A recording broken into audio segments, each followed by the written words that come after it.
días. Dios les bendiga. Para los que no he tenido la oportunidad de conocer, me presento. Mi nombre es Alexander Angulo. Soy miembro de la Iglesia Presbiteriana Fundamentalista de la ciudad de Cali, del pastor David Aragón Giraldo, quien se formó en el seminario de aquí de Chile, para los que de pronto han tenido la oportunidad de conocerle. Por la misericordia de Dios, tuve la oportunidad el año pasado de estar en el Congreso de ANADIC, compartiendo un tema relacionado con la alabanza a Dios en tiempos modernos. Y pues, le doy la gloria al Señor porque he tenido la bendición de ser invitado así este año a compartir nuevamente ese tema, y estuvimos reunidos la semana pasada con algunos de los hermanos aquí presentes. Es mi primera vez en Chile, les confieso, y el pastor ha tenido la amabilidad de darme la oportunidad de compartir el mensaje y la palabra del Señor en esta tarde, y créanme que es un enorme privilegio. Por lo cual les invito a abrir la palabra de Dios en Mateo capítulo 5, de los versículos 43 al 48.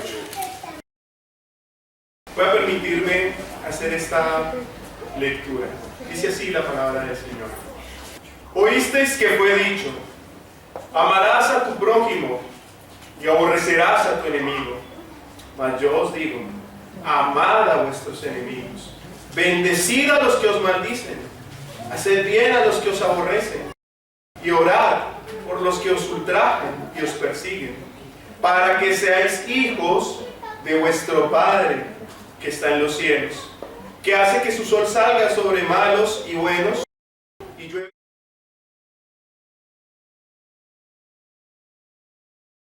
¿Qué recompensa tendréis?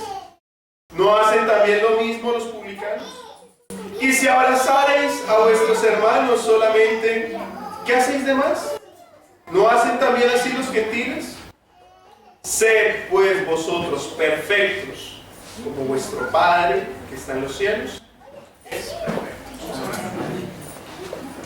Amado Padre que estás en el cielo, te doy muchas gracias, Señor, en esta tarde por darme este enorme privilegio de estar aquí con mis hermanos, Señor, compartiendo el mensaje de tu palabra.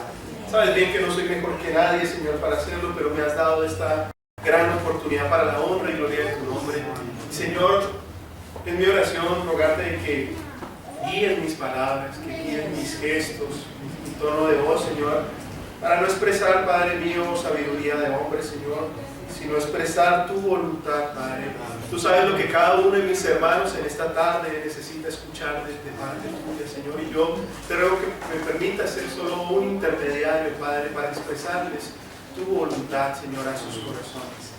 Señor, ayúdanos a reflejar tu luz verdaderamente en cada área de nuestras vidas, Señor, y a marcar la diferencia, Padre, y a evidenciar sobre todo, Señor, que somos nuevas criaturas en Cristo Jesús. Guíanos a toda verdad, Señor. En el nombre de Jesús te lo suplicamos. Hermanos, como les decía, es mi primera vez en Chile, ¿cierto? Entonces no puedo hablar mucho sobre la idiosincrasia chilena, pero puedo hablar mucho sobre lo que sucede en Colombia. Y, por ejemplo, en Colombia, si vamos a buscar trabajo, vas a buscar un empleo, y tú vas a la entrevista de trabajo con la carta de tu iglesia, de tu pastor. Si tú entras a una entrevista de trabajo, tú no le dices al entrevistador: mire, buena tarde, vengo a buscar empleo y aquí está la carta de membresía y de recomendación de mi pastor. Y el empleador no dice: esta es su carta de recomendación de su pastor. Sí, esta es mi carta de recomendación de mi pastor. Bueno, contratado. En Colombia no pasa eso. No sé si en Chile sí, pero pasa. ¿Y de qué nos habla esto, hermanos? Que puede ser que de alguna u otra forma el testimonio cristiano esté devaluado, en el sentido de que debería ser, de que con solo decir que somos creyentes, eso marcara la diferencia por encima del estándar normal. Con solo decir que eres creyente en Cristo Jesús, que eres una persona nacida de nuevo, eso debería marcar una diferencia. Esta semana hablamos en CIEF de lo importante de la separación bíblica, de la identidad cristiana, de la defensa de la fe, y todas esas cosas son supremamente importantes, hermanos, pero es solo una cara de la defensa de la fe, porque la otra cara de la defensa de la fe es tu testimonio diario. De nada sirve que digas que crees en lo correcto si no actúas de una forma tal que refleje tus convicciones. Muchas veces podemos ufanarnos de decir, bueno, tengo la doctrina correcta, tengo la posición bíblica correcta, pero ¿tienes un testimonio bíblico? En tu barrio te reconocen por tu testimonio, de tal forma que eso reafirme la doctrina que predicas. Y hoy vamos a hablar un poco acerca de esto, de lo que es la vida laboral, incluso la vida académica para aquellos jóvenes que aún están estudiando o que se están preparando. Normalmente en Colombia se utiliza una palabra para esto y es profesionales. Profesionales. Entonces, ¿quién es un profesional? Si tú preguntas en Colombia, te van a decir es una persona que estudió una ingeniería o una carrera y entonces luego ejerce una profesión. Pero la palabra profesional en el diccionario no significa eso. Si tú vas al diccionario y buscas qué significa un profesional, no dice persona que estudió en una universidad, no dice eso, sino que dice persona que se caracteriza por ejercer su trabajo con excelencia, con calidad, con pasión. Y vamos a ver a la luz de la palabra del Señor que el Señor espera que nosotros seamos profesionales independientes de si tenemos un título. Incluso mis hermanas que son amas de casa, aún en su forma de hacer las cosas, reflejan profesionalismo. Y vamos a ver un ejemplo. Segunda de Samuel, capítulo 11, versículos del 6 al 13. Dice así la palabra del Señor. Entonces David envió a decir a Joab, envíame a Uría Eteo, y lo envió Joab a David. Y como Uría vino a él, le preguntó David por la salud de Joab y por la salud del pueblo y asimismo de la guerra. Después dijo David a Uría, desciende a tu casa y lava tus pies. Y saliendo Uría de casa del rey, vino tras de él comida real. Mas Uría durmió a la puerta de la casa del rey con todos los siervos de su señor y no descendió a su casa. E hicieron saber esto a David diciendo, Uría no descendió a su casa. Y dijo David a Uría, ¿no has venido de camino? ¿Por qué pues no descendiste a tu casa? Y Uría respondió a David, el arca e Israel y Judá están debajo de tiendas, y mi señor Joab y los siervos de mi señor sobre la haz del campo, y había yo de entrar en mi casa para comer y beber y a dormir con mi mujer, por vida tuya y por vida de tu alma, que yo no haré tal cosa. Y David dijo a Uría, estate aquí aún hoy y mañana te despacharé. Y se quedó Uría en Jerusalén aquel día y el siguiente. Y David lo convidó y le hizo comer y beber delante de sí hasta embriagarlo. Y él salió a la tarde a dormir en su cama con los siervos de su señor, mas no descendió a su casa. Yo sé muy bien que todos nosotros conocemos el contexto de esta historia. Dice que el rey David ha cometido adulterio y pasa algo particular, y es que la mujer con la que ha cometido adulterio ha quedado en embarazo. Y lo triste de la historia, y lo sabemos después por el juicio que Dios emite sobre él, es que a David no le preocupó haber ofendido a Dios. A David no le preocupó, ¿no es cierto?, haber violentado la ley de su Señor que le había puesto en este lugar. A David lo que le preocupaba era que se iban a dar. Y es triste en la vida de un creyente cuando lo que preocupa no es en sí ser conscientes de que estamos ofendiendo al Señor, sino tal vez lo que nos preocupa es que los demás se puedan dar cuenta de que estamos haciendo algo. Es un estado muy bajo de espiritualidad. Y en ese estado se encuentra David. Entonces, ¿qué decisión toma él? Él dice, listo, tengo ya un plan para esto, voy a mandar a llamar al esposo de esta mujer, voy a hacer que se acueste con ella, y todos van a pensar simplemente que es el hijo de este hombre, y aquí no pasó nada, nadie se va a dar cuenta de mi pecado. Y efectivamente, lo manda a llamar, ¿cierto? Pero pasa algo muy particular que vamos a ver en esta tarde, y es que Uría tenía una profesión, era soldado, pero era un soldado profesional. Era un soldado profesional. Y lo primero que nos podríamos preguntar era, ¿a quién servía Uría? Si lo vemos allí en el versículo 11 dice, y Urías respondió a David, el arca e Israel y Judá están debajo de tiendas, y mi señor Joab y los siervos de mi señor sobre la haz del campo, y había yo de entrar en mi casa para comer y beber y a dormir con mi mujer, por vida tuya y por vida de tu alma, que yo no haré tal cosa. ¿Quién le estaba diciendo a Urías que se podía ir a descansar? El rey, la máxima autoridad. Pero Urías no hace lo que el rey dijo. Entonces uno podría decirse, ¿a quién está sirviendo Urías? Ustedes saben bien que en Colombia hay conflicto armado. A pesar de que se está negociando una paz, hay conflicto armado. Cuando uno estaba joven, más aún, cuando estaba joven, el problema de uno era cuando tenía que prestar servicio militar.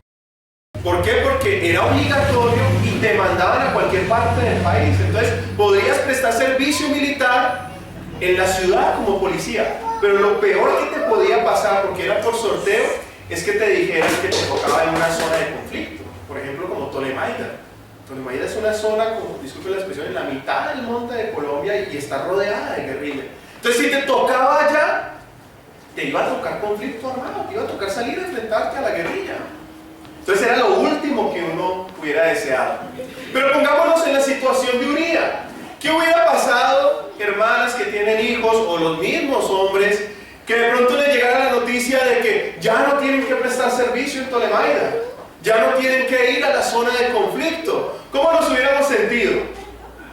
Ha sido una bendición, ¿no es cierto? Pasaríamos aquí adelante a dar el testimonio de acción de gracias. Mire, hermanos, tengo un motivo de acción de gracias. Porque me iba a tocar en la zona de combate y adivinen qué, ya no me toca en la zona de combate. Urías pudo haber dicho, bueno, esta es la bendición de Dios, por ser un buen soldado, me toca ahorita descansar. Pero vemos que Urías no servía al hombre, sino que Urías servía a Dios. Y es el mismo rey el que le está diciendo a él, te puedes ir a descansar. Y él dice, no, yo no voy a hacer eso. Por tu vida que yo no voy a hacer. ¿A quién servía Urías, hermanos? A Dios. Nosotros podemos preguntarnos en nuestro diario vivir, ¿a quién servimos? ¿A los hombres o a Dios? Pero más aún, lo que nosotros hacemos. La gente que nos ve, ¿qué puede decir de nosotros por nuestra forma de trabajar? ¿Que servimos a los hombres? ¿O servimos a Dios? Bueno, es que si mi jefe es bueno, ahí sí voy a hacer un buen trabajo, ¿no? Pero no, es que usted no sabe cómo es mi jefe, es que usted supiera cómo es mi jefe, entonces entendería yo por qué es que no doy lo mejor de mí en el trabajo. ¿Estás haciendo las cosas solo para buscar el reconocimiento de los hombres? Porque si es así, esa es la puerta a la mediocridad. Tarde que temprano va a haber un jefe que no va a agradecer lo que tú haces. Tarde que temprano va a haber alguien que no va a valorar lo que tú haces con el empeño. Y si estás buscando el reconocimiento de los hombres, tarde que temprano vas a empezar a menguar en tu forma de hacer las cosas. Y te tengo que decir algo, hermanos. Lo que somos allá afuera es lo que somos aquí en la iglesia. Así es esto. Tú puedes decir, no, es que yo afuera de pronto sí soy un poquito flojo con el trabajo, pero aquí en la iglesia sí lo doy todo. Mentiras, hermano. Te estás engañando a ti mismo. Lo que eres afuera, eres aquí adentro. Si allá hacen las cosas para la gloria de los hombres, para el reconocimiento de los hombres, aquí también. Entonces el día de mañana que vengas a servir acá y veas que de pronto los hermanos no te agradecieron como de pronto esperabas que te agradecieran, ¿qué va a pasar? Te vas a desanimar, te vas a indisponer.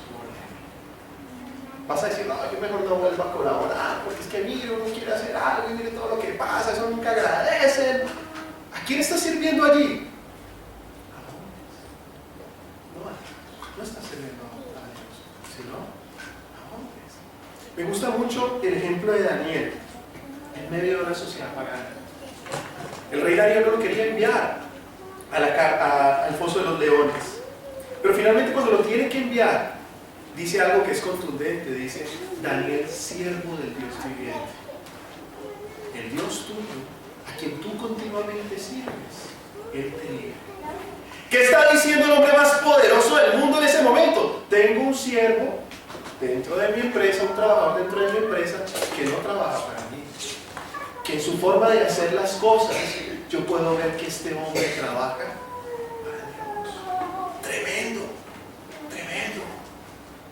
Qué bueno que donde nosotros hacemos nuestras labores, donde desarrollamos nuestras actividades diarias, desde la persona más alta de la compañía hasta la más baja, pueda decir: esta persona no trabaja para esta empresa, lo que hace, se ve que lo hace para Dios. Y lo mismo los estudiantes, los jóvenes que se están preparando, porque estudiamos es para ejercer una profesión el día de mañana. Qué bueno que los demás estudiantes puedan decir: este muchacho no se prepara, o esta joven no se prepara solo para tener el reconocimiento de los demás. Se ve que él siempre está queriendo dar lo mejor, que lo hace para Dios. Asimismo, si vemos allí en el caso de Urías, otra cosa importante que vemos en el ejemplo de él es su compromiso frente a lo que hacía. No era una persona que necesitaba un policía al lado para hacer sus actividades. Pero muchos tal vez hoy en día, si no tienen un supervisor al lado, entonces no dan lo mejor de sí. Y si tienen el supervisor al lado, tenemos que trabajar, no, claro que sí, trabajando. Y apenas se va el supervisor, bueno, entremos a Facebook, a YouTube, bueno, ahorita se vamos a la cafetería. ¿A quién estás sirviendo? ¿Tienes un compromiso real de lo que sabes que tienes que hacer para la gloria de tu Señor? No, lo estás haciendo solo porque te están observando. ¿Sí? Y tu desempeño depende si tienes a alguien al lado vigilándote o no. Ese es el estándar. Puedo hablar de la sociedad colombiana, no sé si aquí en Chile hablé, pero ese es el estándar en Colombia. Pero vemos un hombre que no tenía un compromiso, que dependía de los demás, de si había alguien allí exigiéndole o no. Él mismo se autoexigía: si es que este es mi servicio para la nación de Dios. Yo soy un siervo, soy un soldado de la nación de Dios. No me importa lo que diga David el rey. No me importa lo que diga él. Yo sé lo que tengo que hacer. Como creyentes, hermanos, estamos llamados a hacer de manera bien hecha lo que se nos encarga, aquello para lo cual te pagan. No está bien que un hombre o una mujer de Dios robe tiempo en su trabajo. Bueno, pero es que todos los demás lo hacen. Pero es que si tú miras cómo es aquí, todos los demás lo hacen. No es la regla. Nuestro Señor en el Sermón del Monte tumbó ese esquema del contexto. Bueno, es que si los demás lo hacen, entonces está bien que tú lo hagas.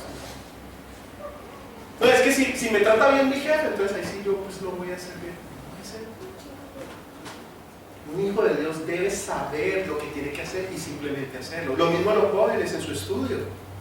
No puede ser que un joven esté perdiendo materias todo el tiempo, o ramos como le llaman aquí en Chile, o perdiendo carrera aquí y otras metiéndose a otras. Eso no es de testimonio.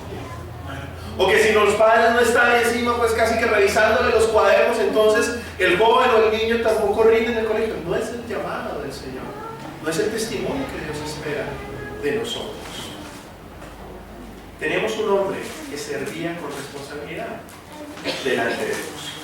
Y por último, un caso muy particular en él. Dice el versículo 13: y David lo convidó y le hizo comer y beber delante de sí hasta embriagarlo.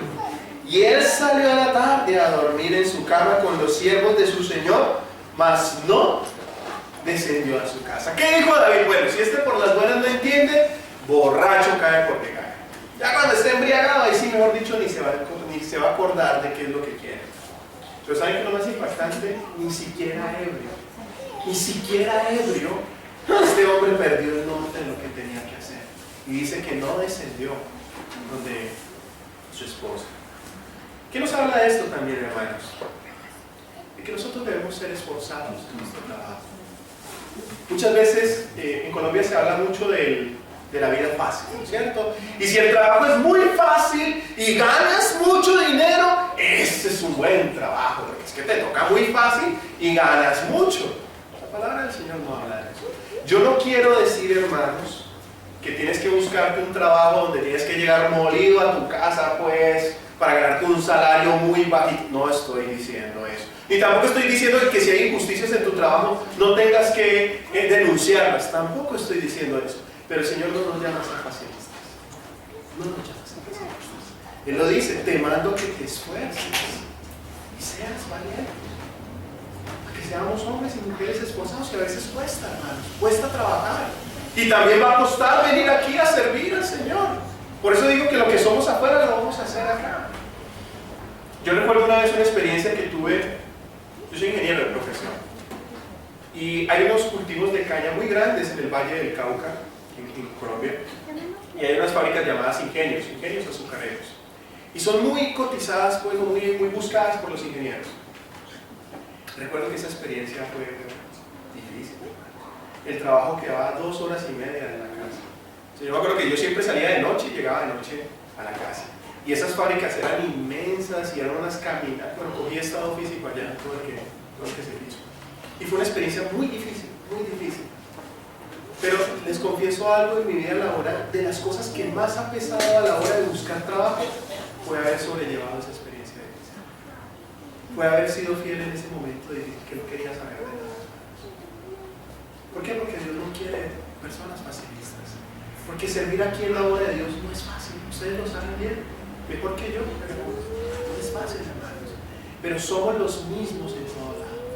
Si tú te quedas así afuera, tarde que temprano vas a arrastrar esas malas cosas aquí a la iglesia. Y la mediocridad entrará a la obra de Dios. ¿Por qué? Porque eso es lo que somos allá afuera. Entonces podemos decir que Urias era un soldado profesional. Urias era un soldado profesional. Entonces algunos me dirán, bueno, ¿y qué pasó con Urias? Terminó. ¿Ves lo que pasa si uno es un buen trabajador? Algunos me dirán, vea, por eso es que si uno le pasa de bueno, vea cómo termina. No, ese no puede ser el punto. Porque ¿quién defendió a Urias después de todo lo que sucedió? ¿Quién lo defendió? Dios mismo. Dios mismo. Todos sabemos lo que pagó David. Todos sabemos el duro castigo que pagó David por haber tratado como trató a este siervo de Dios. Hermano, cuando tú eres fiel en tu trabajo, cuando haces tus cosas para la gloria de Dios, Dios es el que levanta tu cabeza. Dios es el que levanta tu cabeza. Pero cuando tú eres negligente, simplemente Dios permite que asumas las consecuencias. Ni siquiera podríamos llamarlo castigo, sino las consecuencias de las cosas que has hecho, de lo que has sembrado. Es así de simple. Entonces quiero compartir con ustedes 3 cosas simples que el Señor espera de nosotros como trabajadores, como siervos, como estudiantes, allá afuera y aquí adentro. Y entendiendo siempre de que somos los mismos. Jamás, hermanos, nos engañemos con esa idea de que podemos tener una actitud allá y otra acá. Nuestro Señor Jesús siempre nos comparó con siervos. Así que vamos a ver con trabajadores, ¿qué desea el Señor de nosotros como trabajadores? Vamos a abrir la palabra de Dios en Lucas 17, 7 al 10. Y dice así la palabra del Señor. ¿Y quién de vosotros tiene un siervo que ara o apacienta, que vuelto del campo le diga luego, pasa, siéntate a la mesa? ¿No le dice antes, adereza que cene y arremángate y sírveme hasta que haya comido y bebido, y después de esto come tú y bebe? Da gracias al siervo porque hizo lo que le había sido mandado. Pienso que no. Así también vosotros, cuando hubiereis hecho todo lo que os es mandado decir, siervos inútiles somos, porque lo que debíamos hacer, hicimos. Porque lo que debíamos hacer, hicimos. Yo hago una pregunta. ¿Será que si tú aquí en Santiago vas a un restaurante muy costoso, y pides una gran cena para tu familia, y pagas la cena, ¿será que una vez finalizas y ya te vas a retirar, tú mandas a llamar al mesero y lo abrazas y le dices muchas gracias por esta gran cena? Mándeme a llamar al chef, muchas gracias por esta gran cena. ¿Hacemos eso? ¿No? ¿Por qué? Pagamos por esa cena. Otra cosa es que fuera gratis, pero pagamos por esa cena. ¿Qué está diciendo el Señor aquí? Cuando tú vas a un trabajo y haces lo justo, lo mínimo, pues lo que tal cual te estaban pidiendo, dice, no yo, sino el Señor, inútil, que somos inútiles. Porque el Señor está demandando que siempre des más. No que hagas la mediocridad que hace la sociedad alrededor, sino que tú siempre des de más. No estoy diciendo tampoco que si te ponen a trabajar horas extras, no cobres tus horas extras. No estoy diciendo eso. Pero nos debe caracterizar la forma como hacemos nuestro trabajo, no la mediocridad. Cuando le digamos a otro, Cristo hará de ti una nueva criatura, pero si nosotros somos mediocres en nuestro trabajo, ¿qué van a decir los inconversos? Nueva criatura como tú, que eres igual a todos nosotros acá, que se va temprano cuando todo el mundo se va temprano, que roba tiempo cuando todo el mundo roba tiempo. Nueva criatura como tú. ¿Tendrá peso nuestro testimonio? De alguna u otra forma, nosotros nos tenemos que diferenciar en lo que hacemos. Lo mismo los jóvenes que son estudiantes, lo decía ahorita. No puede ser, bueno, es que en Colombia se califica en la universidad de 1 a 5. Y con 3 pasas, pero raspado, como decimos, con lo justo. Entonces no puede ser que, bueno, necesito, si saco 1 en el examen, entonces ya, gano con 3 la materia. Y te vas a sacar el 1. ¿Qué está hablando eso de ti? Eso no está hablando de un buen testimonio. Eres igual de mediocre que los demás mediocres de la universidad. Y lo peor es que si uno trata de sacar un 1, va a sacar 0 o 0,5. Y se lo digo porque una vez me pasó. Necesitaba una nota mínima para ganar la materia. Casi que pongo a la iglesia en cadena de oración para pasar, porque ya la nota necesitaba como 1, en serio necesitaba 1 y casi que ni el 1 me lo saco. Pero eso es lo que pasa cuando eres mediocre. Eso es lo que pasa cuando no estás conforme a la voluntad de Dios. Cuando dejas que sea la sociedad la que te imponga el nivel, que sea la sociedad la que te ponga el estándar. No es la sociedad, hermanos, no es la sociedad la que nos pone el estándar. Es el Señor en su palabra. Es el Señor en su palabra. Como les decía ahorita, a veces nos comportamos dependiendo del comportamiento de nuestro trabajo, ¿cierto? Y yo sé lo que es tener un jefe desagradecido, yo sé que es tener eso. También sé que es tener un jefe agradecido. Y también sé que es servir en la obra de Dios cuando te reconocen. Y cuando tampoco no te reconocen, e incluso los que no hicieron nada antes salen a criticar. Yo sé que es eso, hermano. Pero indiferente de eso, el Señor siempre va a demandar de ti que des más que des siempre. Puedes tener 1000 excusas para justificarte, pero ninguna de esas es válida delante de eso. Entonces lo primero que el Señor desea de nosotros como trabajadores es que nos diferenciemos en la forma que nosotros hacemos lo que hacemos. Y en los que están estudiando y los que están preparándose, que también hay una diferencia en la forma como estudian. Lo otro que el Señor quiere de nosotros, que es muy importante, está en Mateo 25. Es un texto un poco amplio, pero lo vamos a leer. Mateo 25, del 14 al 29. Dice así la palabra del Señor. Porque el reino de los cielos es como un hombre que partiéndose lejos llamó a sus siervos y les entregó sus bienes. Y a este dio 5 talentos, y al otro 2, y al otro 1, a cada uno conforme a su facultad. Y luego se partió lejos. Y el que había recibido 5 talentos se fue y granjeó con ellos e hizo otros 5 talentos. Asimismo, el que había recibido 2 ganó también el otros 2. Mas el que había recibido 1 fue y cavó en la tierra y escondió el dinero de su señor. Y después de mucho tiempo vino el señor de aquellos siervos e hizo cuentas con ellos. Y llegando el que había recibido 5 talentos, trajo otros 5 talentos, diciendo: Señor, 5 talentos me entregaste, he aquí otros 5 talentos he ganado sobre ellos. Y su señor le dijo: bien, buen siervo, ¿y qué? Bien, sobre poco has sido fiel, sobre mucho te pondré. Entra en el gozo de tu señor. Llegando también el que había recibido 2 talentos, dijo: Señor, 2 talentos me entregaste, he aquí otros 2 talentos he ganado sobre ellos. Su señor le dijo: bien, buen siervo y fiel, sobre poco has sido fiel, sobre mucho te pondré, entra en el gozo de tu señor.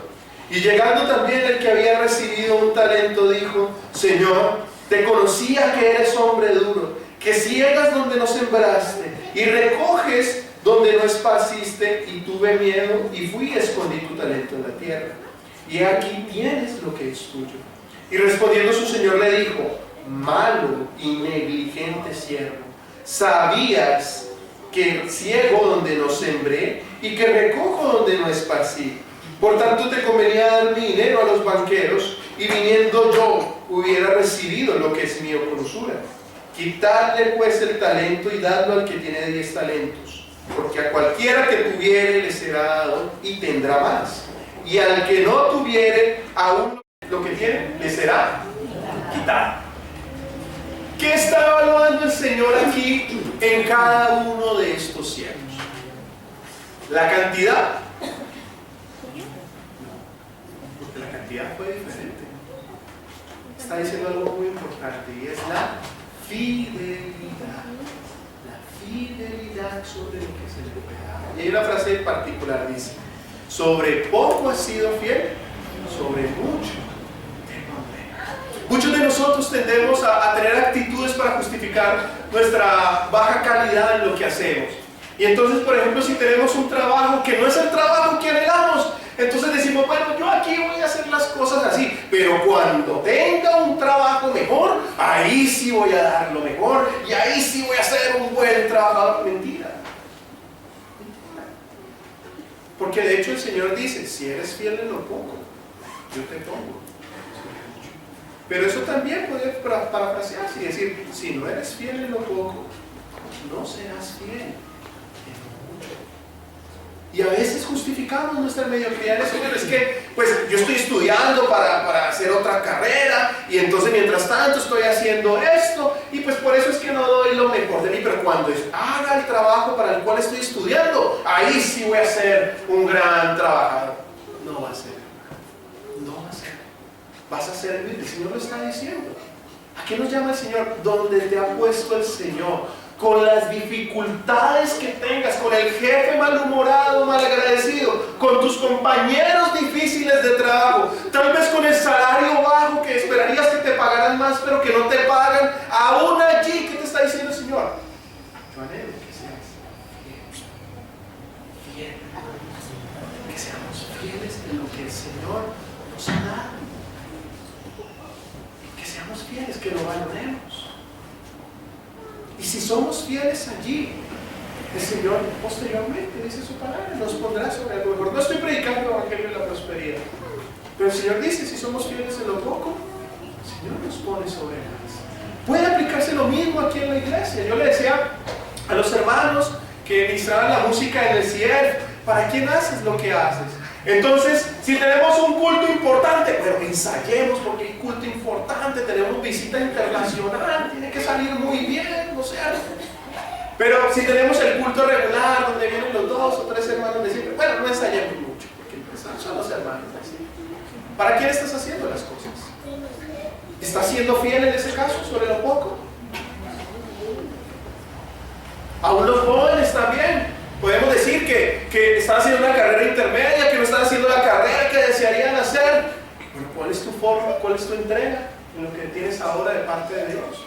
Y cada uno de nosotros en el ministerio que Dios nos ha puesto, estamos dependiendo de los números, como lo veíamos en CIEF, que si son muchas personas, entonces ahí sí hay que dar lo mejor. Si son pocas, no, podemos irnos ahí suaveciendo, pues son pocas. ¿Ahí a quién estamos sirviendo? A los hombres, a la mediocridad, a la cultura. Es la realidad. La fidelidad tiene su base, la fidelidad tiene su base en el concepto que tú tengas de Dios. En el concepto que tú tengas de Dios. Si tú tienes un bajo concepto de Dios, vas a ser un mediocre. Vas a dar siempre las cosas lo menos, vas a hacer las cosas siempre a medias y vas a tener 1000 excusas, porque tenemos 1000 excusas siempre para todo.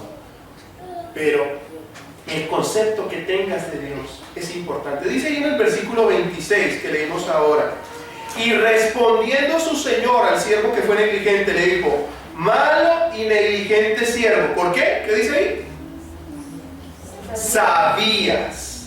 Sabías que ciego donde no sembré y que recojo donde no esparcí. Este hombre no tenía justificación delante de su Señor, porque le decía: tú sabes cómo soy yo. Lo mismo nos dice Dios hoy. Bueno, es que usted no sabe, hermano, cómo es mi jefe. Es que usted no sabe cómo es que es aquí en Chile. Sí, hermano, no lo sé.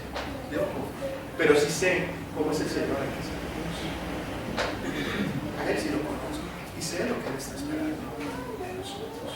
Es así de sencillo. Dice Efesios capítulo 6, versículo 6 y 7.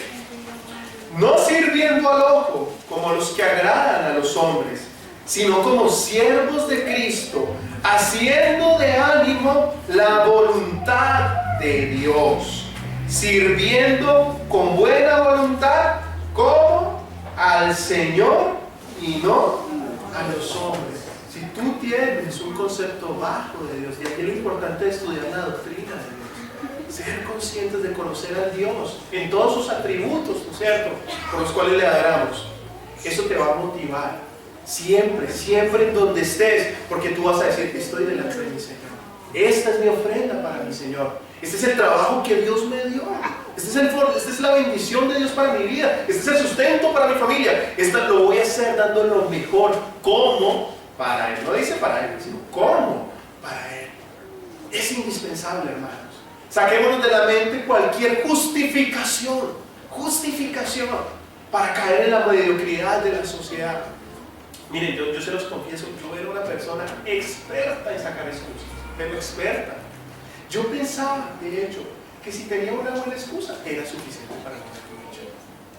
No lo hice.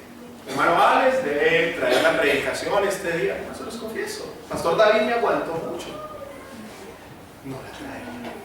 Y tenía 1000 excusas para decirle por qué no lo había dicho. Sacaba una baraja de excusas. Pastor, escoja una. Calculé estas excusas, pastor. Tenía, en serio. Y ¿saben qué era lo más impactante? Que yo pensaba que era una persona que servía muy bien a Dios. Pero un día en el trabajo, una gerente me confrontó. Porque ¿qué hice en el trabajo? Lo mismo que hacía en la iglesia. Y viceversa. Sacar 1000 excusas de por qué no hacía las cosas. Y esta mujer me confrontó y me dijo algo que me marcó mucho y me permitió crecer como trabajador. Y me dijo: Hans, se lo voy a decir así de simple, usted está aquí para que las cosas pasen.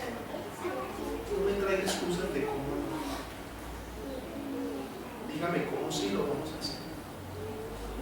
Pero no me traiga más excusas de cómo no. Usted está aquí para que las cosas pasen. Y gloria a Dios por entender. Podemos volvernos ese tipo de personas que a todo le buscan un pero. Hermano, vamos a salir a predicar afuera. Pero es que no, la gente, no, es que siempre el cómo no. No estoy diciendo de que no debamos analizar las cosas objetivamente, pero tengamos cuidado de ser ese tipo de personas que a todo le buscan un pero. Vamos a hacer algo que está conforme a la voluntad de Dios. No, pero es que eso no se puede. El cómo no. Dios no nos ha llamado a eso, sino a buscar el cómo sí hacemos su voluntad. Cómo su reino es expandido, cómo sí le vamos a enseñar a los niños, cómo sí le vamos a enseñar a los jóvenes y sacrificar la alabanza, la doctrina y la gloria a Dios de manera bíblica. Eso es lo que Dios está esperando de nosotros, hermanos. Tengamos cuidado en pensar de que por tener buenas excusas ya es una justificación para no hacerlo. Las excusas no le sirven a nadie, y mucho menos a un Dios santo, a un Dios perfecto, a un Dios que cuando demanda algo de nosotros espera recibirnos. Fidelidad en lo que Dios te ha dado, importantísimo. Fidelidad en lo que Dios te ha dado. Por último, Juan capítulo 17. Entonces hemos visto que Dios desea que siempre demos lo mejor, que demos más y lo mejor. Hemos visto que Dios espera que seamos fieles. Y allí en Juan 17 dice el versículo 4. Dice nuestro Señor Jesucristo orando: yo te he glorificado en la tierra, he acabado la obra que me diste que hiciese. Tan tremendo lo que dice nuestro Señor. Te he glorificado en la tierra, he acabado la obra que me diste que hiciese. Nuestro Señor no dice: bueno, he intentado hacer la obra. Bueno, pues ahí lo importante, la intención es lo que cuenta, ¿no? Pero cuando tú te vas a graduar en la universidad, si has repetido 10 veces el primer año, no te dicen: bueno, como la intención es lo que cuenta, toma tu título. A ellos le dicen eso. Ni si yo, bueno, es que intenté ir a trabajar, pero no fui, pero igual voy a ir por mi salario. Nadie te va a pagar. No, pero yo lo intenté, ¿sabes que lo intenté? pero no tenemos el ejemplo de un Salvador que intentó salvarnos. Tenemos el ejemplo de que alguien que vino, dice, y sufrió muerte, y muerte, y que finalizó diciendo, consumado es. Todo lo que había que hacer para que el hombre fuera salvo, dice nuestro Señor Jesucristo, dijo esa frase, así. Entonces ejemplo tenemos, hermanos, para ser personas que inician y terminan, no que iniciaron y dejaron a medias, que iniciaron y cayeron en la mediocridad, que lo hicieron, pero bueno, ahí por los laditos como por cumplirle a los demás para que no nos vayan a criticar. No, sino que empezamos y terminamos las cosas. Y es importante que en cada área de nuestra vida, los jóvenes, si empiezan una carrera, que el Señor les ha dado esa bendición, termínenla, termínenla. No hay recursos para desperdiciar, eso no glorifica el nombre del Señor.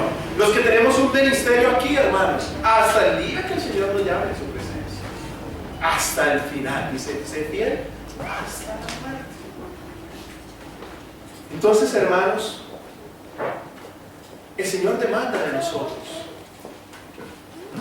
que demos testimonio en cada faceta de nuestra vida, un testimonio que reafirme la obra de Cristo Jesús. Y el trabajo es un área muy particular porque mayormente no estás rodeado de cristianos en tu trabajo, estás rodeado de incrédulos, pero esa gente necesita ver la luz de Cristo. ¿Y dónde la va a ver? La debe reflejar en nuestras vidas. Hermano, yo les confieso que nada de lo que yo he dicho aquí no me lo he dicho para mí. Es decir, que todo esto lo he dicho pensando en mí mismo. Porque muchas de estas cosas yo también tengo que luchar para alcanzarlas día a día. Pero tenemos que entender de que el mundo jala duro para caer en una posición que no glorifique el nombre de nuestro Dios. Y siempre tienes que estar atento a que tu vida glorifique al Señor en cada aspecto. No solo en la doctrina que predicas, ni en tu posición bíblica, sino en tu diario actual. Quiero que finalicemos con la lectura de Tito capítulo 2, versículos del 7 al 8. Dice así la palabra del Señor: mostrándote en todo por ejemplo de buenas obras, en doctrina, haciendo ver integridad, gravedad, palabra sana e irreprensible, que el adversario se avergüence. ¿Cómo? No teniendo mal ninguno que decir de vosotros. Que nuestro testimonio en nuestra vida secular, hermanos, ¿no es cierto?, no se vea manchado por malos comentarios sobre nuestra forma de orar, sino que por el contrario reafirme que somos nuevas personas en Cristo Jesús. Señor, te damos muchas gracias, Padre mío, por mostrarnos tu voluntad para nuestras vidas, Señor. Padre, reconocemos, y hablo por mí primeramente, que a veces nos dejamos guiar por lo que el mundo, Señor, hace, por el comportamiento de los demás, pero nos han llamado a ser contracultura, Padre mío. A estar pensando siempre en agradarte a ti, no a los hombres, ni siquiera a nosotros mismos, porque mucho de lo que hemos visto hoy en tu palabra tenemos que lucharlo con nuestra propia carne, Padre mío. Señor, ayúdanos a todos los aquí presentes a reflejar tu luz, Señor, en esa área tan particular como es el trabajo, como es el estudio, Señor. Aún mis hermanas en su hogar, en la forma como hacen lo que hacen allí. Señor, que reflejemos que somos nuevas criaturas. Ayúdanos a vencer la mediocridad. Ayúdanos, Señor, a dejar la pereza, el camino fácil. Ayúdanos a ser personas esforzadas y que nuestra forma de hacer nuestro trabajo sea nuestra ofrenda diaria para ti. Señor, reconocemos que nuestra naturaleza nos lleva a todo lo contrario, pero gracias porque en Cristo Jesús somos más que vencedores. Muchas gracias, Padre. En el nombre de Jesús te alabamos. Amén. Muchas gracias.